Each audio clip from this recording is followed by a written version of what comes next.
Se levantan para votar después que Opiánico, usando de un derecho entonces vigente, ha dicho que quería que la votación fuera pública. De este modo, Estalleno podría saber cuánto debía a cada uno. Había jueces de diversas clases. Los que se habían vendido por dinero eran pocos, pero todos estaban enojados. Así como aquellos que suelen vender el voto en el campo de Marte, acostumbran a ser los más acérrimos enemigos de los candidatos cuyo dinero piensan que ha sido retenido. Así los jueces de este grupo habían ido ahora a la votación hostiles al acusado. Los demás lo creían culpable sin atenuantes, pero esperaban el voto de quienes, según pensaban, se habían vendido. Por ellos, a su parecer, podrían establecer por quién había sido sobornado el tribunal. Y hete aquí que el sorteo hace que los primeros en votar deban de ser Bulbo, Estalleno y Guta. Era grande la expectación general por saber qué sentencia pronunciarían aquellos jueces sin personalidad y corruptos. Y todos ellos, sin la menor vacilación, votaron por la condena. Entonces les entró a los jueces un escrúpulo y hasta cierta duda sobre lo que había pasado. A continuación, los hombres prudentes, los que venían de la antigua escuela de jueces, que no podían absolver a un hombre tan culpable, pero que tampoco querían condenar de primera instancia y sin que se hubiera aclarado aquel hecho, a quien llevaba sobre sí la sospecha de haber sido víctima de una corrupción por dinero, votaron que hacía falta una más amplia información. Por otra parte, algunos hombres graves, que decidieron que lo que había que considerar era con qué conciencia obraba cada uno, aun cuando los otros votaron conforme a justicia después de haber recibido dinero, ellos, a pesar de todo, creían que debían mantenerse en sus opiniones anteriores. Así que votaron por la condena. Solo hubo 5 que absolvieron a vuestro inocente Opiánico, ya sea por ignorancia, por compasión, por efecto de alguna sospecha o llevados de intereses particulares.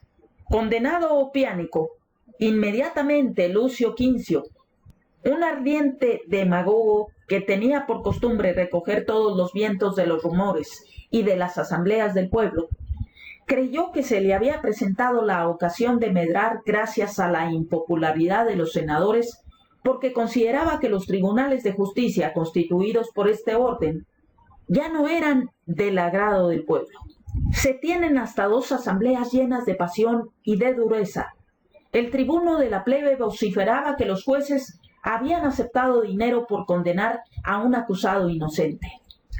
Decía que eso afectaba a los intereses de todos, que no había ninguna clase de justicia, que nadie que tuviera un hombre adinerado por enemigo podía estar seguro.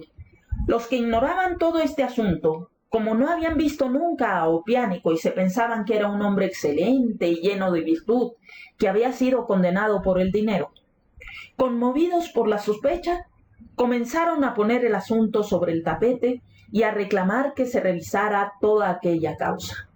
Fue precisamente entonces cuando Estalleno, requerido por Opiánico, se dirigió ya de noche a casa de Tito Anio, un hombre de lo más honrado e íntimo amigo mío. Lo demás es ya bien conocido de todos.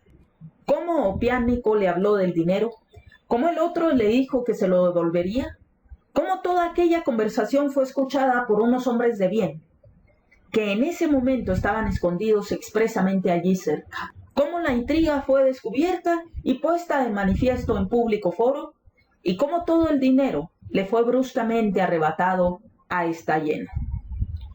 Al papel representado por este tal Estalleno, y que el pueblo conocía ya, quienes asistían a la asamblea del pueblo no descubrían que se había quedado con el dinero prometido en favor del acusado. Tampoco se lo explicaba a nadie. Caían en la cuenta de que durante el juicio se había hecho mención de dinero. Oían contar que un acusado inocente había sido condenado. Veían que lo había sido por el voto de Estalleno. Pensaban que no lo había hecho gratuitamente porque lo conocían. La misma sospecha recaía sobre Bulbo, Guta y algunos otros.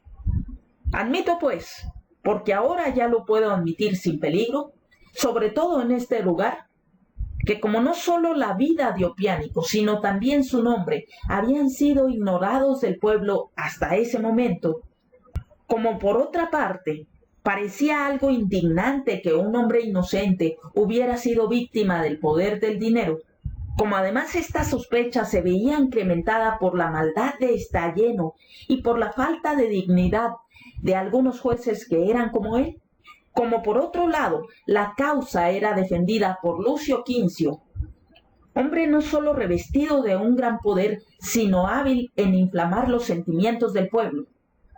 Por todo eso, digo, se suscitó contra aquel proceso el odio más encendido y un descrédito total.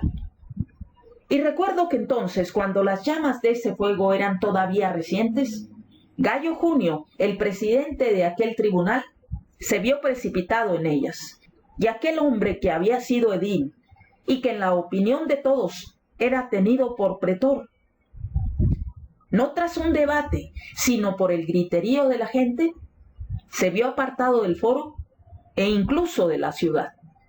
Y no me sabe malo que sea hoy y no en aquellos tiempos cuando defiendo la causa de Aulo Pulencio, porque la causa sigue siendo la misma y de ningún modo puede cambiarse. Pero la malicia y el odio de aquellos momentos han cedido, de modo que lo que hubo de malo entonces no nos estorbará, y lo que hubo de bueno en la causa nos servirá. En consecuencia, me doy cuenta de cómo se me escucha, no solo por aquellos a quienes corresponde la administración de justicia y el poder, sino también por los que solo pueden opinar. Pero si fuera entonces cuando yo hablara, no sería escuchado, no porque la causa fuera diferente, que sería la misma, sino porque los tiempos serían otros. Vedlo también por esto.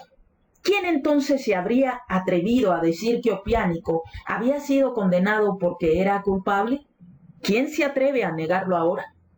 ¿Quién entonces habría podido acusar a Opiánico de haber intentado corromper al tribunal con dinero? ¿Quién puede negarlo en estos momentos? ¿A quién le habría sido permitido entonces demostrar que Opiánico no fue acusado sino cuando ya había sido condenado en 2 juicios anteriores recientes? ¿Y quién hay hoy que intente refutarlo?